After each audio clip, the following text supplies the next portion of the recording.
ഇറാനിൽ നിന്നും ഇസ്രായേലിലേക്ക് എന്ന് പറഞ്ഞു കഴിഞ്ഞാൽ 1000 കിലോമീറ്ററിൽ താഴെയാണ് ഏറ്റവും മിനിമം ഡിസ്റ്റൻസ് ഉള്ളൂ.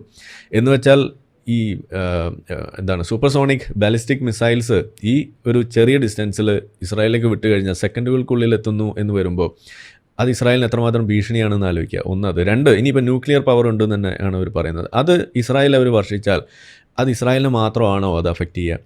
ഇത് മിഡിൽ ഈസ്റ്റിനെ മൊത്തം ഇല്ലാതെയാക്കുന്ന കാര്യമാണ്. കാരണം ഇസ്രായേൽ എന്ന് പറയുന്നത് നമ്മുടെ നാട്ടിലൊരു ചെറിയ ജില്ലയുടെ വലിപ്പമേ ഉള്ളൂ, അല്ലെങ്കിൽ കേരളത്തിൻ്റെ പകുതിയുള്ളൂ എന്നൊക്കെ നമ്മൾ പറയും. അത്രമാത്രമുള്ളൊരു സ്ഥലത്ത് ഇതുപോലൊരു പണി ഒപ്പിച്ച് കഴിഞ്ഞാൽ അത് ഇസ്രായേലിൽ മാത്രം ഒതുങ്ങി നിൽക്കില്ല.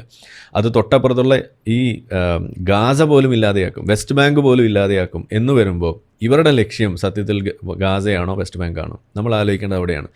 ഇസ്രായേലിൽ ഒരു ന്യൂക്ലിയർ അണുവർഷം അവിടെ നടത്തിയാൽ അത് ഗാസയെയും വെസ്റ്റ് ബാങ്കിനെ അടക്കം ഇല്ലാതെയാക്കും എന്ന് പറയുന്നിടത്താണ് ഇതൊക്കെ എങ്ങനെയാണ് ഇവർ കൊണ്ടു നടക്കുന്നത് എന്നുള്ളത് നമ്മൾ ആലോചിച്ച് പോകേണ്ടത്. ജെറൂസലമിനെ ഇവർ തിരിച്ചു പിടിക്കും, പള്ളി അവിടെ പണിയുമെന്നൊക്കെയാണ് ഇവർ പറയുന്നത്. അൽ അക്സ പള്ളി അവിടെ ഉണ്ട്, അത് ഞങ്ങളുടെ പുണ്യഗേഹമാണെന്നൊക്കെ പറയുമ്പോൾ ഇസ്രായേലിൽ നിങ്ങളൊരു അനുഭവം വിട്ടാൽ ഈ അൽ അക്സയ്ക്ക് എന്ത് സംഭവിക്കും? ഇത് നമ്മൾ ചോദിക്കണ്ടേ. കൂടുതൽ വാർത്തകളും വിശേഷങ്ങളും നിങ്ങളിലേക്ക് എത്താൻ ABC മലയാളം സബ്സ്ക്രൈബ് ചെയ്യുക, ബെൽ ബട്ടണും അമർത്തുക.